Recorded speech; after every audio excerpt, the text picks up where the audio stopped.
Sometimes I think that my messaging is nearly so informal in that way that it's not too B2B. Do you think that this is more suited towards that creator style and less towards C-suite? Like, I feel like I've gone to them like a consultant, but I don't want to be the consultant. I want to be the agency that fills the gap. These people that you're nurturing, are they people you've already had a discovery call, for example, or are they people you've outreached to that didn't respond? How do you have them use your account, or do you have them use the business account, or do you have them use their own accounts? How do you drive people into email and for startup? I just wanted to know how I should tackle the meeting tomorrow and what I should present. Anything quality doesn't come with a stupid guarantee. For me, that's still the number one way to find leads is social media, because that's where people always are. I would never be negative, even if someone thinks is shit, because that person will never like that. So whatever your skill is, that is the moment to say it. You don't gatekeep. I have to position myself as the expert that can make his dreams come true. You almost want to play on the ego of the person you're speaking to make them respond, to be like, yeah, of course I do. More casual and relaxed and simple it can seem, you'll stand out because it'll be like, oh, it's someone like me messaging me. If you connect your client with amazing other people, you just become that much higher in their ranking of good business people to know. I rather use a tool, scrape the email from LinkedIn and just email the person. I'm going to get an appointment setter. That's going to solve all my problems. Like, it's just not going to be. That is the whole thing of the agency space. Like, if you wait, you don't sign the client. But if you're at the very, very early stage, you just need to show real value, get clients, do whatever it takes to make them like you, and then start that journey. Okay, so in this video, you're going to see me and 8 other agency owners talking about how to sign clients. Ultimately, I go into detail of what we do for lead qualification at Gemflow, how we figure out and get to the best, biggest people in the world, and ultimately how you can go ahead and sign them. It's about an hour long, and it's one of the calls that I do at Gemflow to help when I'm helping scale other agencies. And I think you'll get a lot of value. So sit back, check it out, and look at any time. If this is actually what you want to get help with, you can just click the link down below and book a call with us. With that being said, let's get into it. Yeah, I guess so. What I wanted to do today was go through, I guess I have like 6, 7 different ways which I believe every agency should have live when it comes to acquisition methods, ways to sign clients. There's a lot of people out there that were trying to sell one way works, this is the best way, and you can go all in trying to think, this is my way, I'm going to sign clients. The truth is, you don't know. You don't know because every industry and niche is different. You don't know what your strength is. For example, you might be really good at talking on camera, and if you start posting short form reels, or you actually might be good at rewriting long form copy, or you might be really good at ads, you might be good at whatever that thing is that's going to help you sign more clients. So, what I want to take you guys through is actually the different methods and a little bit of detail on what you guys should be doing. It can be overwhelming, it can be a lot. Ultimately, you're here because you want to know what does it take to scale an agency, your agency, and my job is to tell you that. It doesn't mean do all of it at once, but it means you should be looking to do them at some point in some way. That's what I was going to go through. Outside of that, of course, I want to give value. So thanks for, I guess, for you guys to send through some of the stuff. Happy to take through that. Happy to take questions as well. I can start with some of the stuff that I've prepped. I'll take you guys through that. And then I can jump into the things you guys sent. Happy to give feedback. I've reviewed the stuff from earlier. And then if anyone has any live questions, points, happy to give value there too. All you got to do is, I guess, just in the chat, you can either put your question in there and I'll pick it up, or you feel free to put your hand up and we can do it that way. But I guess to get started though, I will share my screen and I'm just going to give you a quick, what I believe you guys should be doing when it comes to, I guess, ways to sign clients. I guess fundamentally, this is very, very top line, but I'm going to talk through it mainly.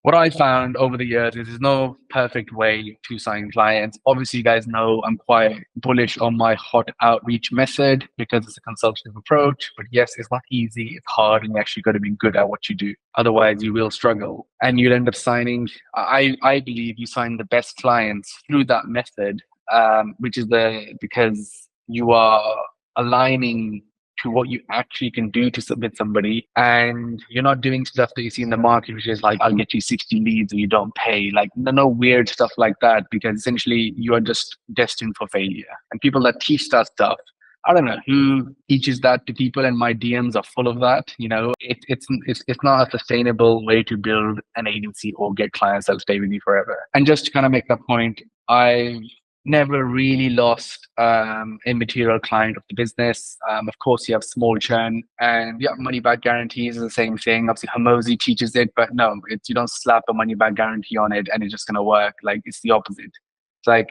imagine in anything else that would never work in actual products. Imagine Apple saying of the phone, you don't like the phone, just come back, we'll give your money back to you. Use it for however you like, 30-day money back guarantee. Like, it would never work. Anything quality doesn't come with a stupid guarantee.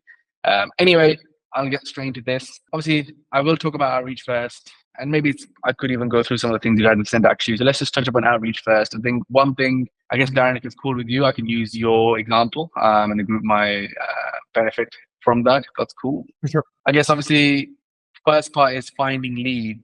And I've had that question before. I can give you access to the mirror. Made it for this, so why not? I guess where to find leads, and I think I had the question from one of you guys as well, and I get that quite often actually. It's funny because I've never slowed down to think about it, because naturally for me, it's always been the case of it just makes sense to go and find leads to where your customers are as a business, as an agency, right? So what that means is, in, I guess, today's world, is if you are providing services on a B2B level, it's going to be very easy for you on LinkedIn, Twitter, because that's where most business people are, and they're very easy to reach to and they'll respond. If you're trying to go for more end consumer businesses or consumer facing businesses, then the other platforms, Instagram, YouTube, TikTok would be a great place. For me, that's still the number one way to find leads is social media, because that's where people always are. Yes, you can scrape emails. Yes, you can do lots of other ways to acquire databases, lists, etc.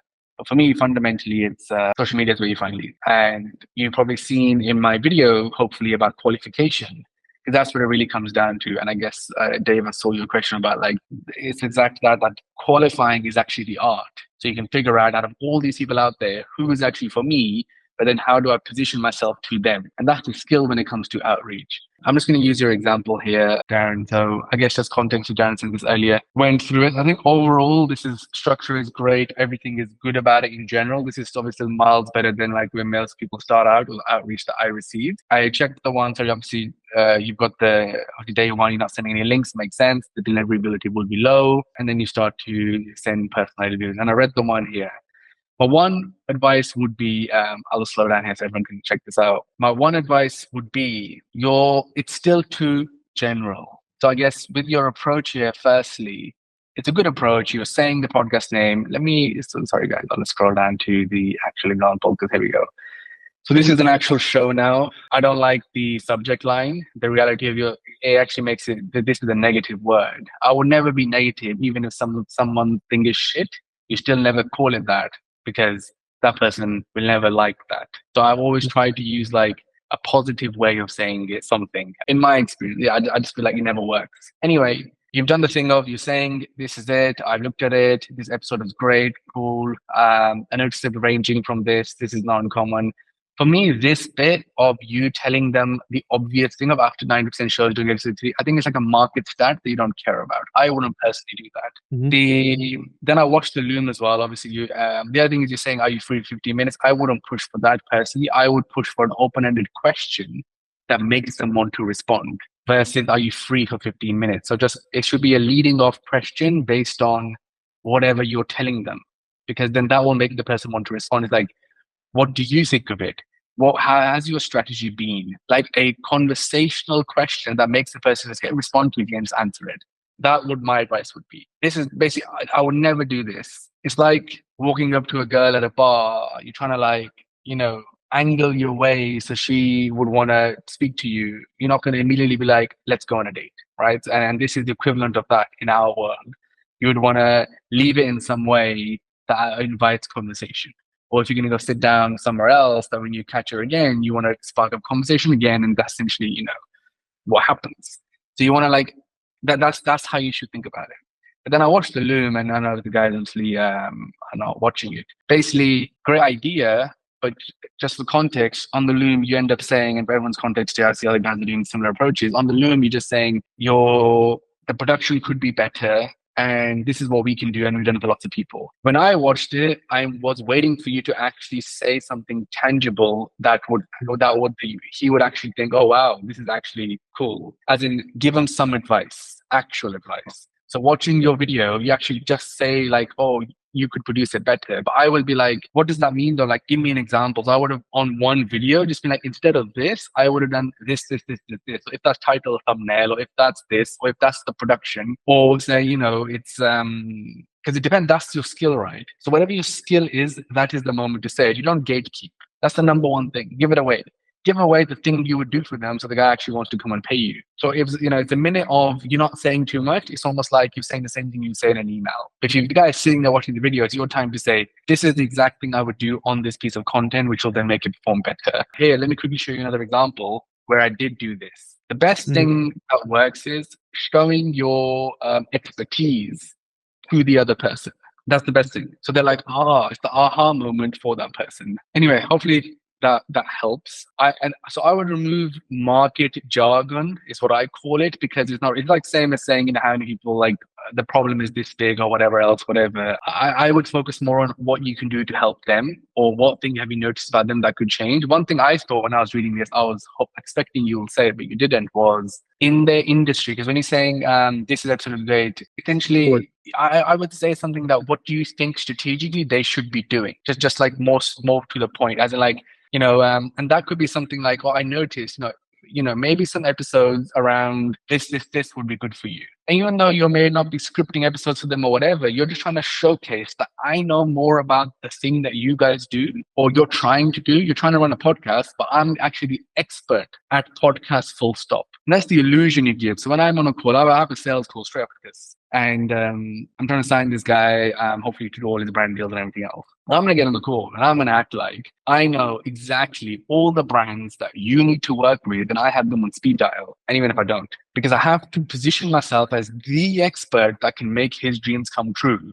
So he's like, yes, I am all in with you guys.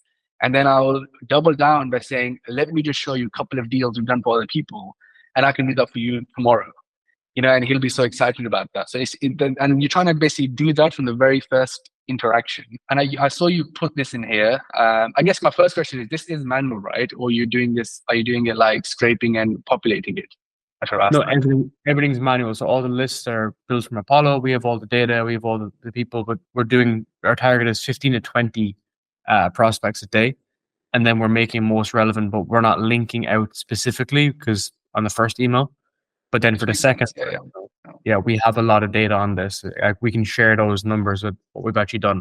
I think you would succeed within the first one if you just dropped like ideas for podcasts for people, and they would respond and say what you think, and they'd be like, yeah, I like them, cool, okay. So on that, then I go further.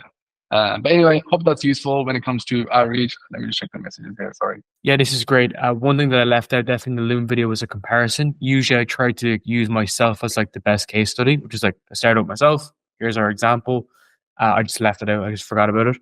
But using that benchmark and analysis, basically being like, here's where we are, here's where you are, basically. Sorry, Dave, I'm just checking yours here. I would just change the first thing instead of would you be interested. I would always say, think of it as in you're approaching a girl in the bar, would you say, would you be interested? Not the way you talk. So the why I would say is like, I'd be like, hey, whoever, I checked your welcome email and noticed a few things with it. Not sure, who does it in your team. I've redone it for you. Here it is. And that will just hit the point straight. If you send to like a CEO or a marketing director or senior, whatever, they'll just be like, what? And they'll immediately, they may not respond to you, but they'll forward that email to someone and say, fix this, right? So, and you want to be that person. And then maybe they'll come back to you once they're like, the team actually isn't good enough. And they'll be like, shall I look to bring someone in to do this or whatever? I would just change that angle. But I think that the rest is good. Obviously, you have a better, and I wouldn't say, can I make you a quick video? Like, it's just, I don't like doing, from my experience, I would rather say like, is email like a main focus at your business? Like I would ask a question that makes the person, what I found is basically especially in B2B, you almost want to play on the ego of the person you're speaking to make them respond, to be like, yeah, of course I do. Of course I have a great strategy. I'm amazing, because that's how people think about themselves. So they're going to want to respond to you to make the point. And it's like, aha, conversation begins. And then you can take them where you want it to be. So it's just, that's what I would do, because this is very, very common now. And you have to be knowing of the fact that everyone is like, hey, give me some opt-in. And I guess if that's a cold out like machine, then I know why, because you want them to opt in and then someone actually looks at it and responds right in most cases. But it depends on the clients you're trying to sign. If you're trying to sign 10, 20 clients and it's going to change your agency, then you don't need to do such a spray approach. If that makes sense. You can actually sit and do it one by one, which I know it's not a thing people generally talk about. But yeah, I hope that's helpful. No, that's super helpful. Super, super helpful. I'm glad you quoted this. It's interesting on Darren's email because it kind of goes against what everybody else is doing. You know, if you look in your inbox, they're all like these super short emails on outreach. I'm sure everybody in the call gets, I get bombarded all day by these things. So his email looks like a real person wrote it, like, because it doesn't look like one of those agencies have written it, like super short. Yeah. I would honestly say the more casual and relaxed and simple it can seem, you'll stand out because it'll be like, oh, it's someone like me messaging me. That's the other thing, especially in niche agencies where some of you guys are. The more normal you can be, the person would be quite like, oh, I can talk to this person. It's okay to interact with this person. It's actually a great way to try and get that vibe. Obviously, in hot outreach, you want to go one step forward, check whoever you're messaging, try to understand who they are. And you'll be able to see from the tweets, from the posts, from the this, even their style. So you can almost mimic a way of speaking, which they will actually be like, okay, this is cool. Like there'll be someone messaged me today. It was a good one. He was just like, Shan, been, seen Jennifer for a while, blah, blah, seen this. This is what we do. Actually, he's building a software for UTM tracking for like creators. But the outreach was bang on. He's like, Shan, I know what you do. Seen you for ages. I'm building this. It solves this problem, which I know you probably have or your creators have. Here's a demo, blah, blah, blah, blah, blah. And it's like immediately like, okay, because he's clearly looked into me enough to know what I do and wrote it like he's just a guy that I know and is talking to me, and it just worked. Versus like all these other random tech-based agencies keep pitching, and he's just like, I'm the CTO, and we're this, and we have an office here, and whatever else. So I would say like just that copy should really be custom to who you're talking to. Quite simply. In terms of tone, aggressiveness, niceness, I have another one I'm trying to close at the moment. She's a mom of two based in LA. She's a coach. She sells coaching for $600. She does $1 million a year. And I've had to, in a very nice way, point out the holes in her funnel, because essentially there is no funnel. And I did it in copy first, got the call, then did the call, then did the loom, then did the deck. And now hopefully should sign her. But I've had to like really adjust according to, after watching a content on Instagram, I'm like, okay, I have to be really smart here, because if I was to make her feel like she's not doing a good job, she's not going to like me. And I could tell she's like self-managed, like small business. So when you're saying that, like, the reality of your small is negative, when I read it, I would say something positive to a small podcast owner. He needs someone who really believes in him. And if there's, oh wow, man, you're doing amazing. Just a few tweaks, and it's gonna be, it's gonna skyrocket from here. That's your angle coming in, if that makes sense. I'm just saying you should think psychologically about the person you're pitching, and trying to use that to your advantage. One last question, if you don't mind, on this is that so sometimes I think that my messaging is nearly so informal in that way that it's not too B2B to some bigger companies, like 100 million plus. Do you think that this is more suited towards that creator style and less towards C-suite, quote unquote? Yeah, exactly. So who you're pitching. So if it was C-suite, then you'd have to do a bit more of like, what is the benefit of them as a business actually investing in this channel, and how you can really help make this a success for them. The pitch is completely different, because you're not pitching a person to make a decision. You're pitching a person to pay attention, to take it to someone else internally. It's just very different. And you almost want it to be, right? And in the bigger companies, and I know it's taking a second on this point, in bigger companies, basically, you want to be the friend. I would say, I actually did this call with one of my guys today. You got to be the guy that like is putting your arm around the person, because the person needs to feel like he has found something that he can take internally to his marketing director, whoever else, and they're going to think he's a genius. And this is amazing. So you got to come with the angle of like, I'm trying to help you kill your whatever KPIs you are running. The whole thing would have to be a different mindset. I would almost refrain from doing different angles of pitches in the same day, because you have to get into the psyche of who are you talking to. So you're not jumping from pitch to pitch, because then it wouldn't be as good. As an example, like when I'm doing a pitch to a massive agency, that I know 9 agents are going to look at. I have to really think about the way I'm talking and is it good enough? And the things I'm saying, the words I'm using, and am I using enough smart words? I probably need to put some more smart words in it. So like the opposite of the mom of two example. Like, I think in the last quarter told the guys like, we almost signed Stephen Bartlett on this project, and he has a massive team. So I'm there like making detailed emails, pitches, and the whole thing was super engineered because the guys on the other side are like smart. So I have to make sure I am as smart to show that to them. So I would definitely, you've got to be a type of person that has 19 different personalities. And it's the same when it comes to even pitching and what room you walk into. Like when I'm doing my board meeting, I'm corporate Shan, I'm very different compared to speaking to female, Gen Z, 18-year-old creator, and we're going to make our dreams come true versus this group or versus this. So it's the same as that, but even an email, nothing changes. And I think that's the thing. People think email is just a form of communication, right? So you just got to communicate in the way that's going to work best on that person. And that's what you learn through experience, if that makes sense. After years of hundreds and hundreds of thousands of meetings. I honestly believe, and it's funny, I think I can go and sit and have a meeting with like the prime minister or the president and I'll understand how to work the room. But you got to have that belief. Or, if you ever played poker, you'll understand like what that's like. I went to Vegas, like I came like top 5 in a massive tournament. And like, it's the same thing of you understanding the room, the players, what's going on and how you need to be. So that's the skill that I would take time and be cognizant on going into a meeting. How am I going to try to be in this meeting? And is that going to help my performance or not? Versus just rolling with it and whatever happens, happens. You should have a plan going into a meeting and how you're going to act. That's physical pitching, but even with the email, you've got to be like, okay, I'm going to try this approach and see what happens. Okay, that didn't work. I'm going to try it in differently. Okay, that didn't work. So it's just more of a game that you have to sit and play in that sense. I think it's a good question here, Jim. So I will say that it's just training and templates. So if you got good at it yourself, so I would say you need to be writing yourself. There is no way around it, and doing outreach yourself. And then Great, thanks. you train them. Yeah, so you just review and train. When we bring someone in, we have them first send emails internally and then let them send emails externally. So we can get into the habit of like review and giving people feedback. So, but yeah, of course it will drop. The other thing we do is, and I would recommend, is that someone is not allowed to send a message to like good leads, like very good leads or the size of the lead. That's left for you to physically do for that reason, so it's perfect. So we do that in our agency. We'll like some people only I will message, and even I get rejected. But I'm like, okay, I'm gonna try my best. I'll move on here. Thank you. I guess these are just all the methods that I think we should be doing. So obviously we talk about outreach, social media content.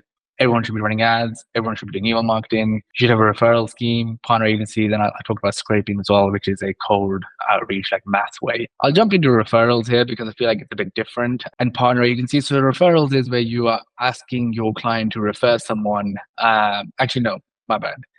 Referrals, the way I do it today is I've told a client if they can be like a reference checkpoint for us.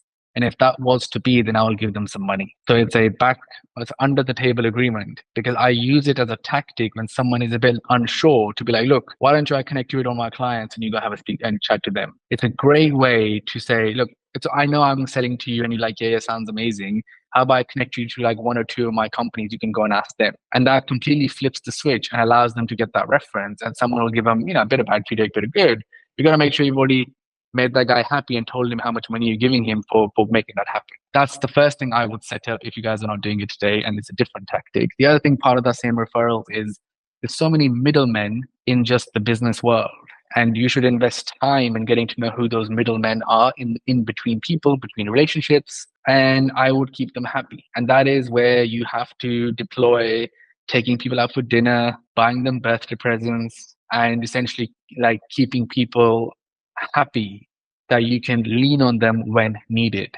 And maybe this is not useful if you're very in the early days, but it's 100% useful when you're slightly at a point of like, okay, for example, Darren, if you get a podcast guest, I would look through every single person that they follow and they both follow each other. Then I'll be like, okay, so I know when I get on this podcast, this guy knows 20 people that I would love to work with. Let me try to angle him to be like, okay, who could you DM? Look, here's my list. Who could you DM for me? And if I was to sign that person, then I would give you this much. You'd be surprised at how much people are like, yeah, all right, that's easy. 2 messages and I'm going to make like 1K or 5K or 10K. I'll do it. So I would say, and this is dependent on what you do and where you are, but I would think about it. Everybody wants to make money, and especially under the table. Like people would love to get some more money and no one knows about it. We have clients referring other clients, and that client never knows that the other client is still getting a percentage from their business, and they will never know. Like if it was public knowledge, which creators making money off which creative business, like I would be in trouble. But it's the way we've signed some of these creators in the world in the background. And I want to just bring this out because it's a different way of getting leads through the stuff that you're doing. And it's not, the normal ways. The other way here is partner agencies I wanted to touch upon, which is essentially where you actually handshake agreement partnering with someone. And this group can do that right here, right? So if you're doing podcast clips and if you're doing emails, you could just be like, look, the next client that I'm going to sign, I'm going to say to them, hey guys, how's your emails? Oh yeah, we don't really have emails. Oh, don't you worry, I've got someone. They're amazing. You should work with those guys. And so you essentially really start to try to sign clients together, and it works. What I did when I've done that stuff is actually say, so if you sign the email person, we're going to share it. We'll share the percentage or share the fee this much or work out an arrangement so it's worth it. And essentially you get a group of agencies and you're all growing together. It's a win-win. So I would look to find other founders who you get on with, who you like, etc., or people that are willing to be like, I want to grow too. I don't give a shit. Like, I'm happy to lose a percentage or a fee or whatever. Even in this group, like, how many people want to sign more clients? How many generally people want to? There's so much opportunity, especially in like the digital marketing, online funnel, e-commerce, like content space, right? Instead of like fighting, you could have like a perfect partner that fulfills each thing. And you know why? Because also, if you connect your client with amazing other people, you just become that much higher in their ranking of good business people to know. And there's one thing I know, even if you do a shit service, but you are just a good person to know in the business world, people will stay with you. And that's another way to like keep clients. Shan, I've got a question on that partner, the partner agency one. So I've been working really hard in Dubai to do exactly that, build partner agencies, because obviously I'm very new, but there are a lot of established agencies here. But I've identified there's a huge gap here in terms of data partnerships. How do I close that gap? So for example, there's 3 agencies that I'm trying to do exactly that, I want to be like the data-driven partner agency for them. But how do I feel like I've gone to them like a consultant, but I don't want to be the consultant. I want to be the agency that fills the gap for you for doing the bits that you clearly don't know how to do. I'm just so close, but like not quite there yet. I guess the problem is because you're not an agency today, right? As in like a full established one. So that's why they're treating you like that. So if you were a full established agency and you can bring them clients while they can bring you, so this will work at that level. So to get to that level or prove to these guys it is, you would first need to show them for a particular client yourself. And once that's done, then you'll be able to say, right, let's do this again and again in different ways. So I think to close that gap today, say, you'd have to pick and do it for them to then get to that point, is what I would say from where you are today. Do you think it's worth me just like, for example, just doing a case study, like doing one case study with them, like this is what I can do, and then them seeing the value of it first. And then I say, look, I have a team. This is the value that I can add because you don't have this knowledge in this gap that you've currently got. And then like... Yeah, 100%. It's the only way. There is no other way, right? Because you have to show it first. And we act as that team for other people too. I'll give you an example. We work with I had a conversation with him. They're just terrible at running ads and emails and all the flows. They were doing it all internally. I was like, I can do it better. He's like, right, what does that mean? Showed him the exact thing I would do to the detail. And they're like, wow, okay. So I was like, cool. So let me just start doing it. What do you need? I need the following. Start doing it. Did it. Made him like £200,000. Then we sat down and figured out the commercial, signed a contract and got moving. So you always just do. Like you should already be doing what you think you can do for them. And that is the whole thing of the agency space. Like if you wait, you don't sign the client, basically. Like if you have the itch to do something and show them, you just need to start doing it. The money will come afterwards. The partnership will come afterwards. Obviously, if you already are established and an expert in a certain field, then two agencies, you can partner with each other and then help each other sign clients at the same time. So I guess which will be at the next stage once you're at that stage. Hope that makes sense. Others I'll talk about here is a bit more that you guys can do yourself as founders, which is hard work, which is a lot of work. Ultimately, everyone should be posting content firstly. Obviously, I've seen some of you on your accounts do. It's hard work, but it's the number one way today to put out your expertise into the market. As in, whatever your thing you say you can do, the best thing is to go ahead and just do it and show people. So if you're a design agency, you should just be taking someone's website, redoing it and posting it before and after. Or you should just be taking a really good example out in the market and showing why do you think that works, even if you didn't do it, because you're showing your expertise. So the point is create content to show your expertise. In social media, obviously, if you're a short form, making reels, posting them daily, it's hard work. But if you were to do it, you will already stand out from most people. The benefit of creating content is, and obviously I'm in a business of that, if people know who you are, your story, they've heard you speak, when you get on a call with someone, it's like they already know each other. I'm sure a lot of you feel like that speaking to me right now because you've heard me speak in content, etc., etc., etc. So if you aren't doing that, and if you're just a guy behind a cold outreach, it's just so hard. If they can't Google you, if they can't get to your profile, if they can't hear you speak, if they can't look at you in your eyes, there's so much psychology about people making eye contact with people and what that means. And if someone would follow you, so I would 100% say you should be doing that. And what happens from there? You should be sending people to your landing page, ultimately, sending them to your landing page where they can book a call or where they can buy your service. So the point being is that you are bringing people into your social media content. And I know some of you are doing that. Second thing is then ads, which relates to that in the exact same way. But with ads, it's all about setting up different funnels, meaning, angles. So when it comes to ads in a similar way, content is still like, you're creating social media content on different buckets, different content pillars, your story, who you are, what you've been through, what's your expertise, how you can help someone, how have you helped other people, etc., etc., etc. And that's what your content strategy should be. But when it comes to ads, it's even better because you can now target people that would be ideal for you and you can highlight the pain problems. And I guess in ad itself, just a bit of detail, or in content in a sense, it's kind of like, we call it like pain and pleasure. So one is you are highlighting the pain to someone saying, hey, I know you want to sign more clients, or hey, I know your sales are low. You're highlighting the pain that the person on the other side is feeling. Or you go through the pleasure way, which is you're saying to them the outcome of how amazing that could be. Obviously, when you see like info product people selling courses to teenagers, they're using pleasure by showing cars, watches, luxury lifestyle. Like people are like, wow, I have to go and do this, right? So that's pleasure way of selling. Pain would be where a lot of, I'm sure if I click to one of your websites, the headline would be, 20% more this in this many days and do this, right? Like the classic way of selling in a B2B situation, because you're highlighting the problem, i.e. pain. So the point is, when you're running ads, you can really choose to angle in on like, okay, I'm going with like pain because that works for my business. And then I'm going with different angles. These 4 or 5 angles work because I've sat and literally spoken to people. I know this. And you run those as ads, meaning, you should have a pixel on your website, target everyone that lands on your website so you can retarget them. If you have an email list, upload them into Facebook, run ads, and then essentially find more leads by doing so. And then leads come in different shapes and forms. Obviously, then you can do lots of different funnels. So we do lots of different things for clients, and this works really well. You can have, you're either going straight to make an action, or you set up lots of lead magnet ads, which is where you're giving something away. So every single one of you here, if you are an expert, go and make something that shows off your expertise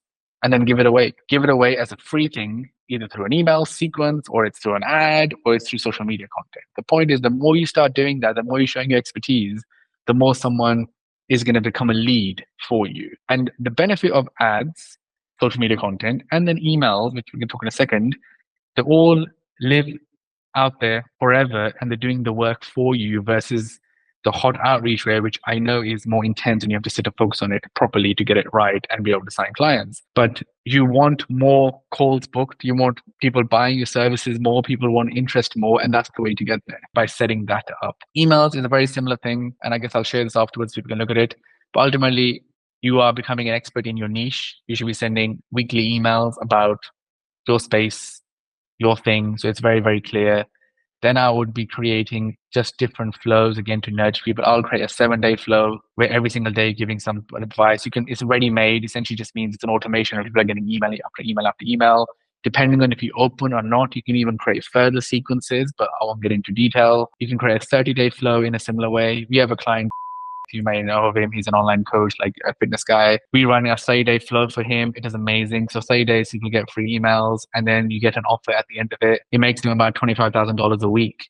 Just that flow in itself. It's literally printing money because we're nurturing people over a long period of time and then giving them an offer. But even that, you're sending them to a custom landing page with a custom VSL and it sells them something. Yep, go ahead. Yeah, I was just going to ask, these people that you're nurturing, are they people you've already had a discovery call, for example, or are they people you've outreached to that didn't respond? It wouldn't be outreach, didn't respond because they haven't opted in. So that would be a no. Discovery call, potentially, yes, could be. But no, this really would be about bringing someone cold in and getting them to the point where they then finally want to book a call with you. But you can run flows of people that book calls and don't turn up, or book calls and you did speak to them and they weren't interested. But there the angle would be different, right? Because there you would be more showing them proof that you can actually do some of the stuff that you were claiming on your phone call. Or if they didn't turn up on the phone call, here's a testimonial of another customer. Here's this, here's that, here's this. So again, it becomes different flows for different reasons. But email is one of the easiest ways to do it because it's cheap. If you push out your email list, people on your socials would come and join. But if you were to even run like ads into an email list, it's quite cheap. It'll cost you like 70p, $1, $2 to get someone in your email list. And if your emails are good enough, you'll be able to convert someone in the back of it. Again, this is not me saying this is better than that. I'm just saying, as an agency owner in 2024, you cannot just have one way and you think you're going to scale that way. Because as I said at the beginning, you don't know which one of these methods are going to work better for you. In the example I just shared about it's so interesting. Like, we didn't think email would be such a strong way of selling because he's great at content, but the email channel is by far the best for him. But similarly, I run for him, short form content is by far, like, he sells a $5,000 course from a short form ad straight. And it amazes me that someone's getting a reel coming in their feed and they're going to go and spend $5,000. It's like, what? But so different people, different niches, different behaviors. There's no one size fits. You need to find the best acquisition method for yourself. But some of these here is just effort. This is like one weekend of, sitting down for a good 20 hours and getting this together.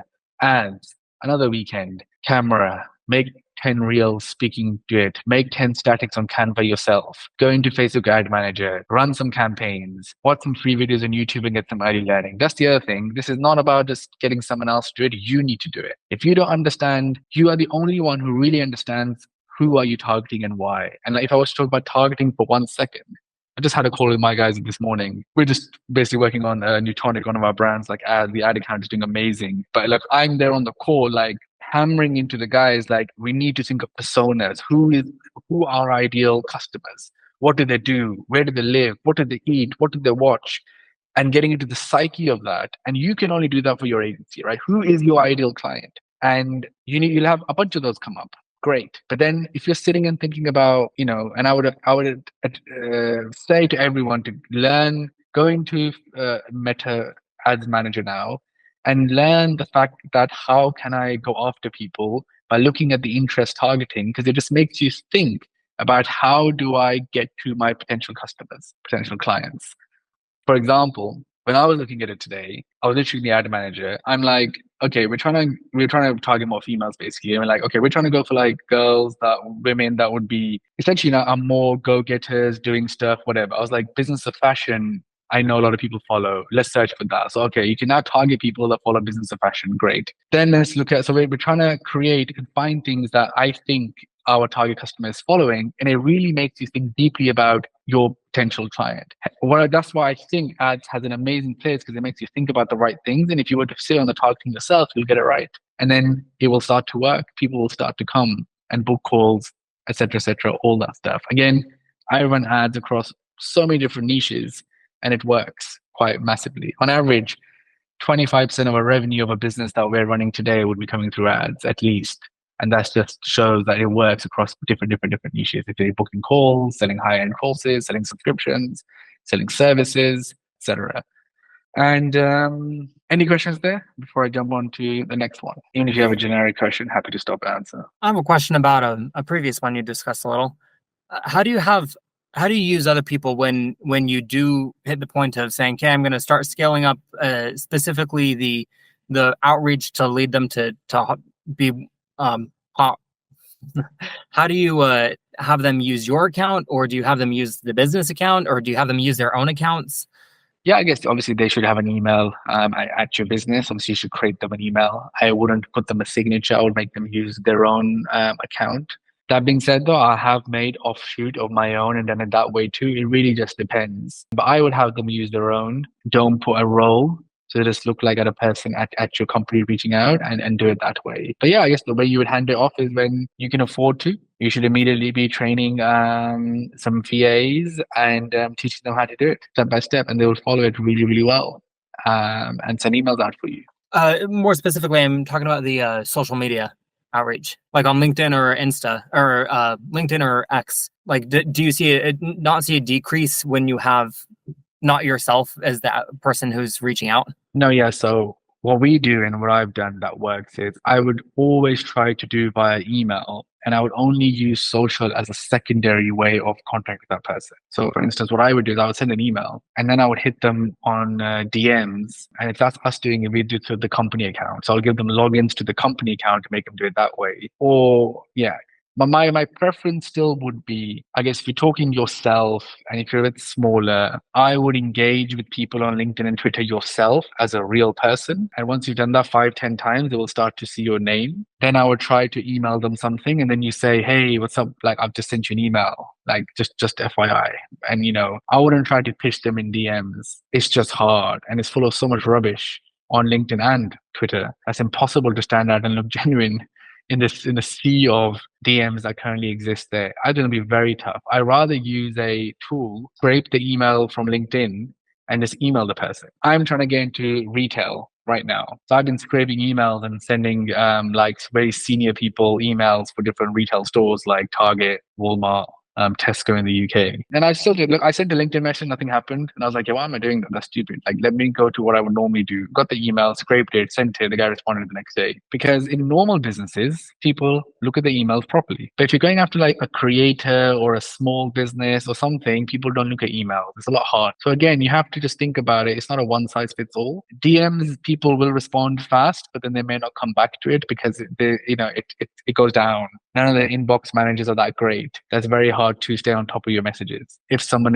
has a bit of an audience. So that's the hard thing with the DMs. Even me, I tried to find someone. We needed a designer. I remember this kid reached out to me and he actually had really cool designs. He had redone the designs of one of our websites. I couldn't find the guy. I still can't find the guy. I don't know his name because it's in the middle of all these other people outreaching me for random stuff. And he's lost his chance now because he just never sent me an email. If he just sent me an email, I remember the client he did it for, but I can't remember his name to go back to him and look. And that's a loss for him. If he just sent me an email, I can search in Gmail today and maybe I'll be able to find him. I'll actually go back to him and he could have got the gig, but it's gone to someone else now. So that's why I would always double up with email. Always, always, always. Also, just to track, and I think I'll jump onto this now because I think, Dave, this was your question. So I would definitely use a software. This is ours. So here we here's the people we've sourced, here's who we've outreached, here's where they are in the funnel today. My funnel goes to, if someone has responded, meeting is requested, meeting is confirmed, intro meeting has happened, post meeting follow-up has been sent. Now we need a pitch needed. Now pitch is ready. And then the pitch deck now, pitch is now being sent. Then we move to negotiations and we're going to sign. So each part we are there. And then if I was to click one of them, I'm hoping the team are doing this correctly. I should be able to see, I was linked here. I should be able to see, it says email 0. So I think going back to, I think I saw in Slack too earlier, you should be able to see, the reason we do this is you can see the emails going back and forwards. It's not here again. Maybe the inbox is not synced. But essentially, you can have your own qualification questions, have all the emails synced, so you can stay on top of it. So I wouldn't allow someone to sit and do outreach on random social media inboxes. How do you know how good it is? And is it working? You will need to know, which means you need to track it through something. So this is Pipedrive. So if you are actually doing outreach, you need some software. We also use HubSpot. HubSpot we use more for like a sales team, and it's like actual like sales leads coming in. The guys are going to pick up the phone and trying to close. So we use like different things for different things. But just an example of, you have to use software. It is the only way to really understand what's going on. It'll be impossible for you to manage. I would say even if it's yourself doing it, start using some tool. And yeah, you can hook it up to your own inbox. It means if something comes into your inbox, you can classify as a lead. But also you can sit in the software. So we use Pipedrive. You can actually send emails through the software and it just goes through your Gmail. And then you can use like templates. Templates are pre-populated, and lots of other cool stuff. And it just means that allows you to monitor everything and manage everything really well centrally. So I would definitely be using a system to do this. Otherwise, it's impossible, like for you to maintain quality in Makes general. sense. So yeah, Vlad, I think so. We don't do anything at Gemflow because I don't sell anything at Gemflow in that sense. So obviously, my methods today, essentially, we've stopped taking on clients for a while, and even now, we're just only do. We're not really this year trying to scale from here from new clients as a business. Our goal at the moment is to scale our existing clients because we basically find ourselves in a position where we're sitting on so many big opportunities that we're more focusing inward as our strategic goal this year. Basically, I have a forecast. 91% of our forecast is from our existing clients. And it's by design because we're trying to grow some of our clients into way bigger ones and the opportunities right there. So instead of me hiring more people and trying to make the like basically like we're big enough. I have 100 people to manage. We're in like 4 country offices. We have people in 25 countries. I could bring in like 10, 20 more clients, but it's just like we're in a great place, profitable. So it's just a decision. We will be bringing a few things we were doing and kind of sell that through Gemflow. One of them was create a college. We launched a creator product, and we used to sell that through all our Gemflow funnels. For the time being, it's paused, and we're about to relaunch that soon, and then we'll use it. The problem with our agency is that I have to be very careful because we work with such big people now, how we can't be selling too much publicly through our brand because of working with who we work for. So I have another reason why we have to be a lot more like chilled and cool, can't be seen marketing too much because it ruins the association for massive famous people because they don't want to be with an agency which is like cheesy out in the marketing world, trying too hard. So very different reasons for where we are today, but that does not mean these methods I didn't use to get to where we are today. And today in 2024, if I was starting, I would definitely be going all in on the content side of stuff just because that's where you can really differentiate yourself. Because there'll still be lots of people that don't have the confidence, never want to do it. So obviously, Darren, you make reels and I'm posting them all the time. So whoever is going to take that leap, they're just going to grow that much faster. It's just, there's just no way around it because you are already in the top 10% of agency owners if you're willing to create content. And you got to understand how hard it is if you like, no, I'm just going to outreach. I'm going to get an appointment setter. That's going to solve all my problems. So it's just not going to be, if that makes sense. Yeah, because I was curious on the email marketing side of things, and I jumped on the Genflow website and see if you have some entry points to the email marketing side of things, and I only found one on your LinkedIn featured links. So that's why I was curious on this aspect. How do you drive people into email and for nurturing afterwards? Right now, the reason we don't do that because we only sign massive creators. We won't have a massive creator sign up to a 30-day list and get nurtured and then try to convert. You know, Ali Abdal is not going to be doing that. Stephen Bartlett is not going to be sitting in a 30-day email flow, getting excited about email number 14, and then he might book a call with us. It's just a different world to where we are today. Ours would be through people.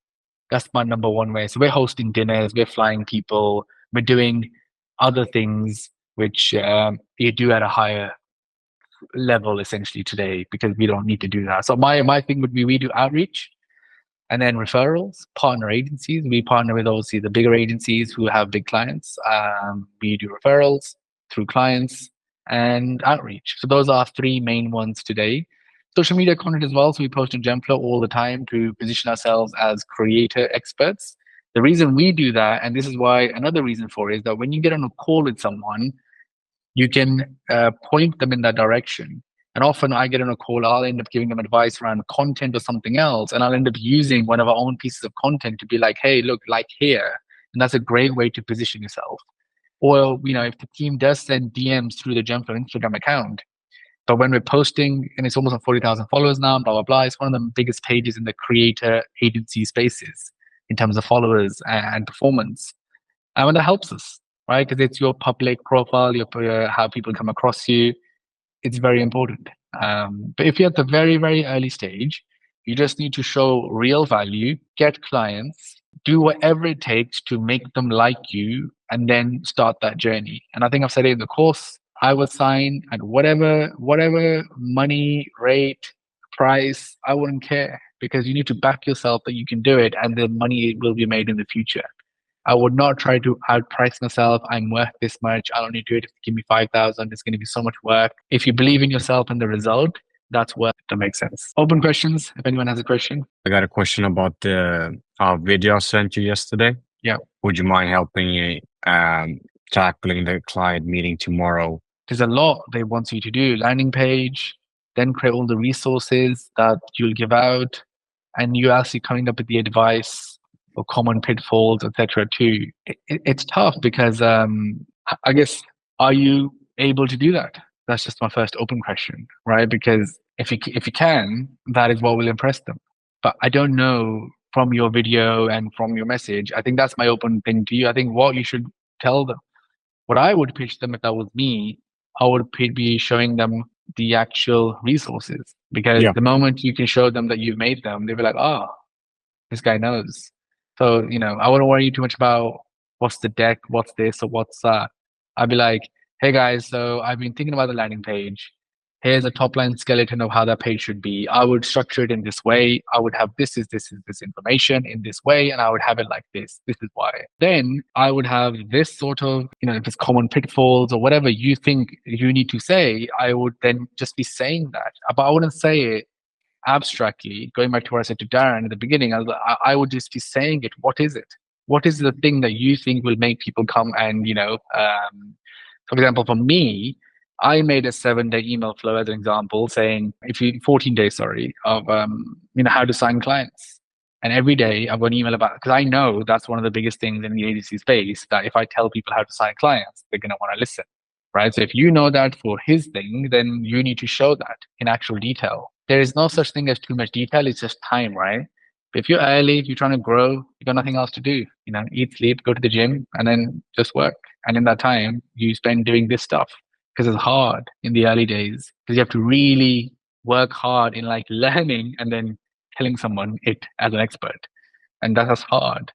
But that's why I would pick a niche that you're actually interested in, so it gets easier because you're just interested in it. And for me, obviously, in the early days, it was fitness, it was content, it was online business, and I find that interesting. So it was easy for me to sit there and tell someone how I can do this for them. Yeah. So to answer your question, landing pages and copywriting, I have no problem with. I do that for all of my clients, and I have good examples of good polished design landing pages and the copywriting we're using. So that's something I already have prepared. So that's nothing that would be unfamiliar to me. But when it comes to maybe avoiding pitfalls and creating email marketing, that's maybe not my domain. But I believe in myself, and I've done that type of resources before, like nurturing clients, as you just mentioned. That's probably something I also could figure out. But when it comes to landing pages and copywriting and content creation, that's not something I'm unfamiliar with. So I just wanted to know how I should tackle the meeting tomorrow and what I should present. But thank you for the advice. My general advice would be to anybody here, don't overpitch yourself. It'll make your life really hard, because you may get stuck with the client trying to just do things that you just don't know. And it's okay. There'll be another client. That's my honest thing. So I think here I think you're overpitching. If landing page is your skill and that's what you're comfortable with and you can speak with authority, just say to them, I can do that. And then you guys have to give me the resources. You guys are the experts in your field. So I can just say, hey, what's the number one thing that people are always asking you for? Great. Can you write that down in 5 pages in Google Docs and send it to me? And that becomes the resource, right? How are you going to write it for the industry? That's going to be impossible to make it good enough. So I would just lean on what you can do. And I would not try to do too much. It's such a weird place to be mentally. And one of the guys in the first cohort actually, and most of my calls with him were actually about this thing of basically he's said too much, and now he's just spending all his time getting paid $4,000 from a client, and he's doing daily edits for them. So they do daily Yeah, basically they're doing. He has to turn around edits every single day for this client, and he's like, "That's all I do. I'm literally just an employee for this client now, and I can't do anything else." Because he overpitched himself. So you gotta remember just not to do that, and it's okay. Someone else will come along where it is correct. And we talked about that in the course as well, the different types of client stuff. Sorry guys, I have this call now that I don't want to be late for. I need to try to win this client myself. But yeah, thanks a lot. Feel free to keep sharing in the channel. Happy to review anyone's decks, outreach. I would love for you guys to take away, start one of these 7 things. Happy to review any of that. And especially in the outreach stuff, if anyone else wants to look at their templates or anything else, just ping them through. Thank you so much, Shan. Thank you, sir. Thank you. Thank you so much. Thank you. All right. Thanks, guys. Bye bye. Have a good day. Bye-bye. Thanks. Bye. Bye.